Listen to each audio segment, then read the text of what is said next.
Memang eh, ya Pak Surya Paloh ini sebetulnya kan orang yang sudah bisa membaca data dengan baik dan dengan cepat, karena itu juga dia mengambil langkah-langkah politik juga cepat. Nah, menurut saya juga sebuah sinyal bahwa Partai Nasdem itu kecenderungannya akan bergabung dengan pemerintahan.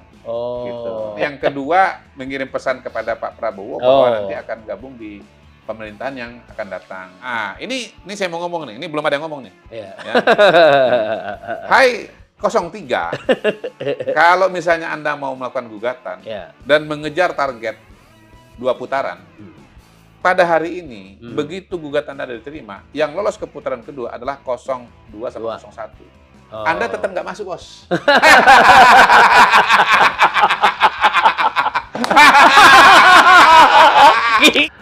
Oke, kembali lagi bersama saya di Movila. Ya, kali ini saya ada informasi yang sangat menarik dan terbaru, di mana pengamat politik Muhammad Qodari itu membeberkan terkait isu di mana Surya Paloh setuju atas apa yang menjadi keputusan KPU yang telah menetapkan Prabowo dan Gibran Rakabuming-Raka sebagai pemenang Pilpres 2024 kali ini.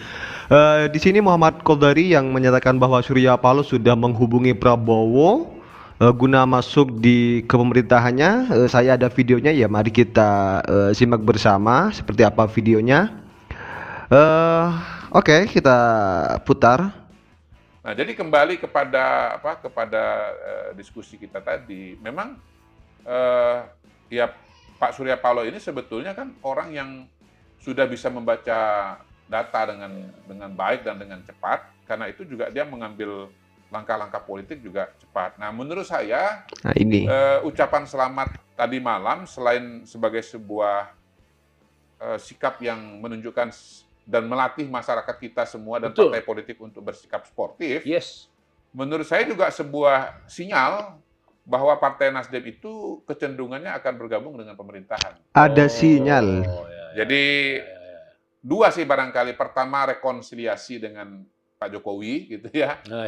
Rekonsiliasi dengan Pak Jokowi karena teman lama gitu kan. Yang kedua, mengirim pesan kepada Pak Prabowo bahwa nanti akan gabung di pemerintahan yang akan datang.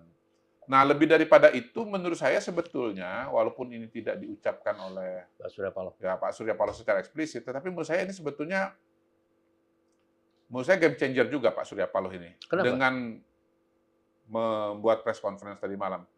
Karena ini akan menjadi bandul keseimbangan, Bang. Bandul keseimbangan. Jadi sebetulnya PDI Perjuangan sekarang ini kalau dia mau maju dengan hak angket, sebetulnya posisi dia yang nanti akan kosong, ya, karena dia hak angket, misalnya ada reshuffle kabinet, itu sudah siap diisi oleh Partai Nasdem.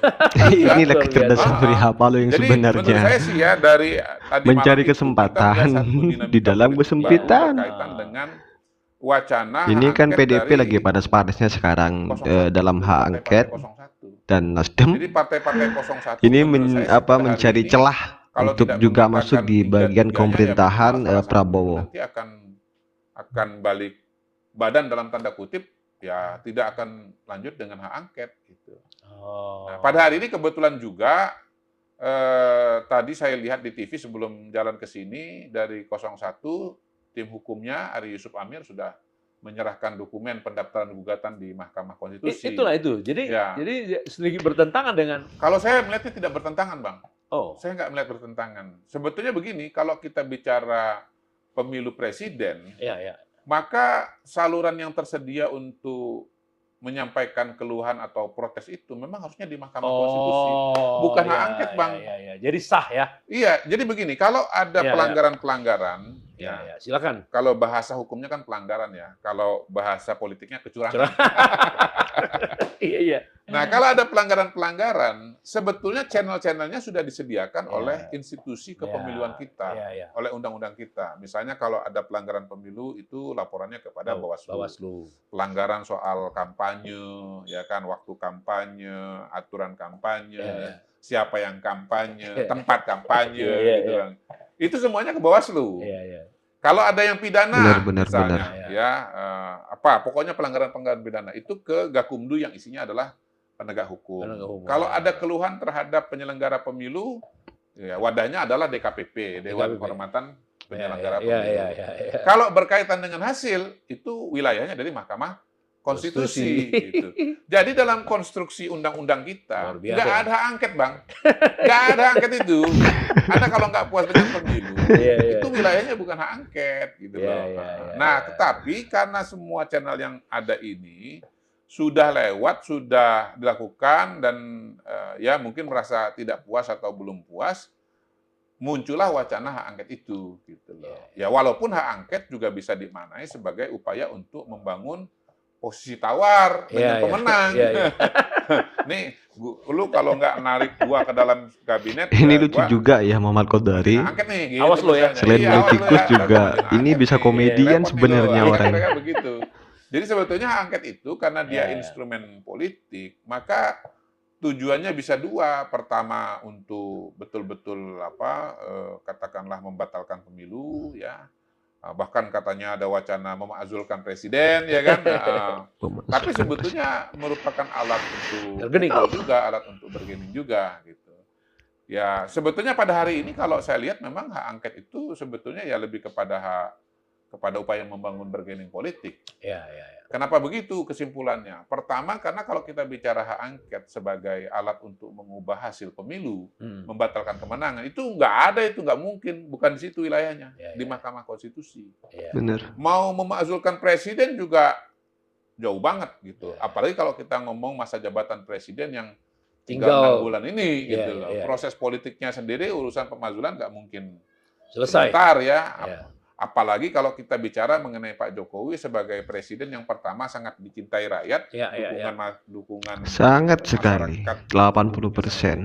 Survei masyarakat Indonesia itu sangat mencintai terhadap Jokowi. Dia didukung oleh partai politik yang notabene pada hari ini mayoritas di parlemen. Cara ngelihatnya bagaimana? Lihat saja perwakilan partai-partai politik yang punya menteri di kabinet, itu mayoritas. Kemudian yang ketiga, ya pemenang Pilpres pada hari ini, garis miring presiden berikutnya, itu adalah temannya Pak Jokowi. Satu tim dengan Pak Jokowi, gitu loh. Jadi sebetulnya kalau memakzulkan Pak Jokowi juga menurut saya berat banget, gitu. Saya ngelihat gini. Kalau kita bicara pemakzulan, syaratnya itu paling nggak dua. Pertama, masyarakat itu tidak puas. Kalau masyarakat puas, Anda mau memakzulkan presiden, sulit banget. Politik Anda akan berhadapan dengan rakyat loh. 80% rakyat Indonesia yang puas kepada Pak Jokowi. Bener kan? 80% masyarakat Indonesia survei itu sangat mencintai Pak Jokowi. Jadi mau pemakzulan dari mana? Yang kedua, kan nggak nyambung. Kalau kita bicara pemakzulan Pak Jokowi dalam proses-proses politik ya yang melibatkan partai politik, kalau kita belajar dari pengalaman Gus Dur, ya bedanya Pak Jokowi dengan Gus Dur dulu adalah Pak Gus Dur dulu tuh semua partai dia hajar. Setiap hari Pak Abdurrahman Wahid, dengan segala hormat nih ya, gitu ya. Ini analisa sejarah ya. Itu semua partai itu dia jadikan lawan. Kalau Pak Jokowi kan enggak, semuanya dirangkul gitu. Kalaupun pada hari ini ada partai yang merasa menjadi lawan Pak Jokowi, perasaan itu kan ada di partai yang mau melawan itu. Pak Jokowinya enggak. Nggak ada masalah dia. Iya, Pak Jokowinya biasa-biasa aja. Dihajar semua kalau itu justru partainya yang memusuhin Pak Jokowi. Gitu. Pak Jokowinya nggak musuhin partai itu yang musuhin Pak Jokowi. Nah, bandingkan dengan Gus Dur. Gus Dur itu yang musuhin partai-partai itu. Yang semua diganti, semuanya diserang dan sebagainya.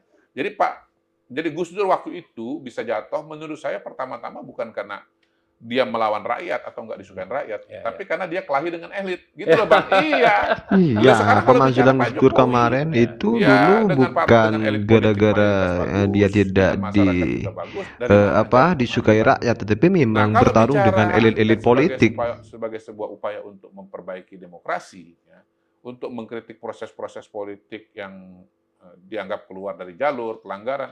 Menurut saya kerja terbesarnya bukan omon-omon, Bang, bukan hak angket. Tapi dengan perbaikan undang-undang. Iya dong. Undang-undang yang dianggap kurang diperbaiki. Bahkan termasuk juga urusan-urusan yang lebih teknis. Betul. Misalnya soal IT ini yang banyak disoalkan, soal Sirekap gitu. Ini KPU kan sekarang si rekap itu di-frame sebagai bentuk atau sebagai sebuah desain kecurangan. Iya. Padahal ya dengan masalah-masalah yang ada ya, padahal kan si rekap itu tujuannya untuk memberikan transparansi kepada masyarakat, kepada partai politik, kan begitu kan? Artinya menunjukkan suara di tingkat TPS itu berapa. Nah, bahwasanya kemudian ada masalah dengan aplikasi yang namanya optikal untuk membaca formulir C1 itu, foto formulir C1 itu. Lah, pertanyaan saya sekarang, DPR sebagai pengawasnya KPU kemana saja? Kok Anda nggak tahu bahwa alat ini Kurang. kualitasnya itu istilahnya tidak seperti yang diharapkan. Nah, lebih jauh lagi kita mau bilang begini, hai partai politik, Anda kan sebetulnya sudah punya perwakilan masing-masing dari anggota KPU yang ada. Gitu. Iya. Anggota KPU itu kan dipilih bukan semata-mata karena keterampilan atau kemampuannya, tapi juga karena ada representasi. Representasi dapat endorsement dari partai politik gitu loh. Betul, yang memang. cara membacanya itu sangat sederhana, bahkan netizen juga bisa mengecek lah ya minimal secara kasar. Tinggal di Google saja anggota KPU, anggota Bawaslu ini dulu waktu dia mahasiswa dia aktif di organisasi mana. Betul. Kalau dia GMNI kemungkinan afiliasinya dengan PDI Perjuangan. Kalau dia PMII kemungkinan pastinya PKB. Kalau dia di Ikatan Mahasiswa Muhammadiyah kemungkinan jalurnya Partai Amanat Nasional. Kalau HMI kebanyakan lewat Golkar. Walaupun kalau HMI banyak partainya sih. Iya, di mana-mana dia. Golkar. Di mana-mana dia. Ya bisa Nasdem, bisa juga dengan Gerindra gitu. Jadi sebetulnya sih ya partai politik, peserta pemilu, tim ses calon presiden, Anda juga jangan sok-sok naif sekarang ini menganggap bahwa KPU itu alat kekuasaan. Oh iya, alat kekuasaan Anda. Itu alat kekuasaan Anda. Loh, kalau sudah alat kekuasaan Anda, kenapa Anda kemudian mengkonstruksi seolah-olah ini instrumennya Pak Jokowi? Jadi kayak film horor, dia melihat kaca tapi mukanya nggak ada di sana. Dia bilang nggak ada muka saya. Bagus tuh Bang ilustrasinya. Iya, seolah-olah nggak ada muka dia. Dia denial. Nggak ada muka saya, tapi cermin. Cermin, padahal ada di situ dia. Jadi kayak film horor. Belum lagi kalau kita bicara yang sudah kita bahas berkali-kali bahwa KPU itu kan desainnya adalah lembaga independen, bukan alat pemerintah seperti zaman Orde Baru. Gitu. Nah, pada konteks ini kan seperti Mas Hasto mengatakan ini 2024 kombinasi desain Orde Baru dengan zamannya Pak SBY segala macam, ya banyak masalah di situ. Karena KPU kita ini kan bukan KPU yang seperti zaman Pak Harto lagi yang di bawah Kementerian Dalam Negeri, tapi ini independen. Balik lagi anggotanya adalah perwakilan Anda, alat kekuasaan Anda. Jangan Anda sok-soknya mengatakan ini semua disetiri oleh pemerintah, oleh pemerintah. Gitu. Masuk akal itu. Iya. Tapi memang kalau udah bicara hasil yang tidak sesuai ini kan akhirnya banyak argumentasi-argumentasi yang tidak masuk akal. Karena memang yang penting ada argumentasi. Lepas dari masuk akal atau tidak kan kayaknya udah nggak dipikirin lagi sama dia. Logikanya. Benar. Sudah apa ya? Udah kehilangan argumentasi lah. Kalau udah kehilangan argumentasi, udah nggak punya argumentasi lagi, ya biasanya lari kepada hal-hal yang sifatnya ilusif. Oke. Nah sekarang kan sebagai kingmaker tadi, Surya Paloh sudah menerima. Tapi ada Caimin salah satu wapres malah mengatakan mau membawa ke MK. Jadi itu masih inline itu ya. Menurut saya kalau bicara di MK itu bagus, karena jadi hal yang wajar. Memang itulah instrumen yang disediakan oleh undang-undang, Bang. Saya garis bawahi. Jadi wajar. MK itu instrumen yang disediakan undang-undang. Hak angket tuh enggak. Dalam konstitusi pemilu ya. Kalau urusan-urusan lain bisa, urusan-urusan yang lain bisa. Tapi kalau bicara keluhan pemilu itu harus ke Mahkamah Konstitusi.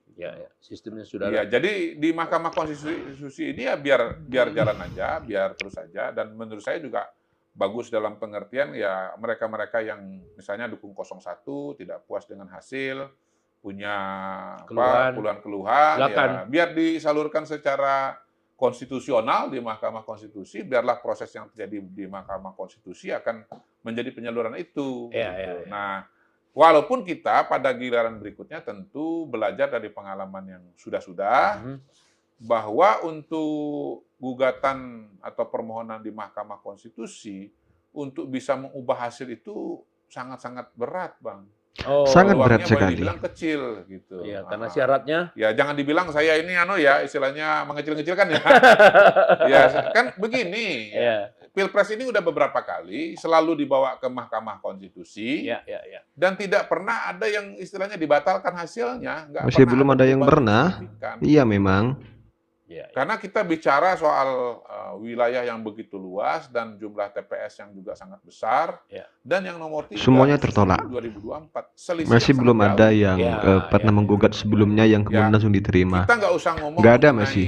bagaimana Entah membalikan walaupun menang, dari kalau misalnya di dari pemerintahan 02 setempat seperti menjadi Pilkades 01 katakanlah. itu walaupun Membalikan pemenang ya, dari 01 kalahnya cuma dari hanya 02 satu suara, Itu kan selisihnya berapa? Kita udah itu pernah bahas sampai juga. saat ini masih belum 58 ada yang dikurang apa ya 4 sama dengan laporan-laporan 20 yang kemudian 58 diterima oleh kurang MK masih belum ada. Ya.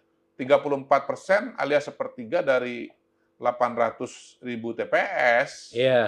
Waduh, itu 250 250. TPS kan Iya. besar sekali. 250.000 lebih, Bang. Hmm. Anggaplah pukul rata harus 300.000 TPS, besar sekali.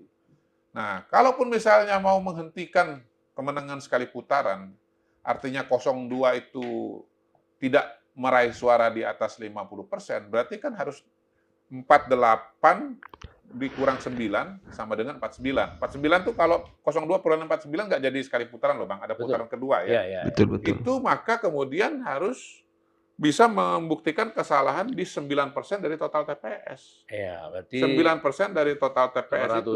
Hah? berarti ya 70.000 TPS. Ya sekitar 275.000 lah. Iya. Kita bulatkanlah 300.000, kalau 70 kalau 75.000. Iya. 75.000 TPS. Iya, betul. 75.000 TPS. Gede juga, Bang. Iya. Gitu. Nah, ini saya mau ngomong nih. Ini belum ada yang ngomong nih. Iya. Hai, Iya. 03. Kalau misalnya Anda mau melakukan gugatan Iya. dan mengejar target 2 putaran, pada hari ini, begitu gugatan Anda diterima, yang lolos ke putaran kedua adalah 02 sama 01. Anda tetap nggak masuk, Bos.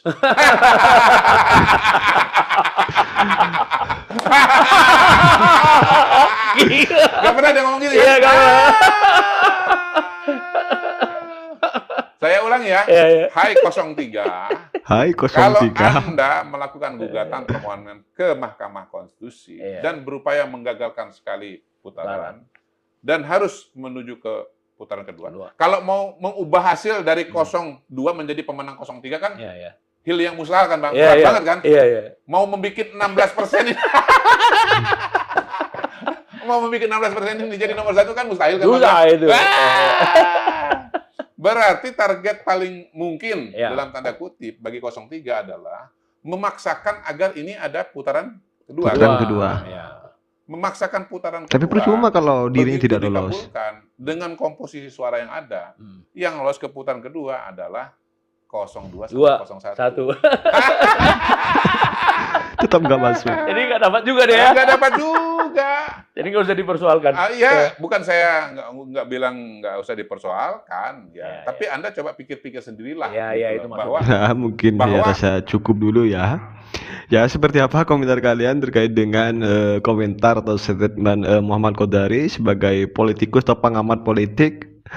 Apa masuk akal atau bagaimana? Silahkan tulis di kolom komentar ya. Dan yang sangat memang disayangkan oleh pengamat politik tersebut, ya cara 03 ini loh, kenapa sampai sekarang kok tetap masih maksa juga kan begitu. Padahal walaupun mau memaksa nanti semisalnya berhasil, tetap kan yang lolos itu kan yang 01 ya, bukan yang 03 kan begitu. Ya seperti apa komentar kalian? Tulis di kolom komentar dan salam demokrasi.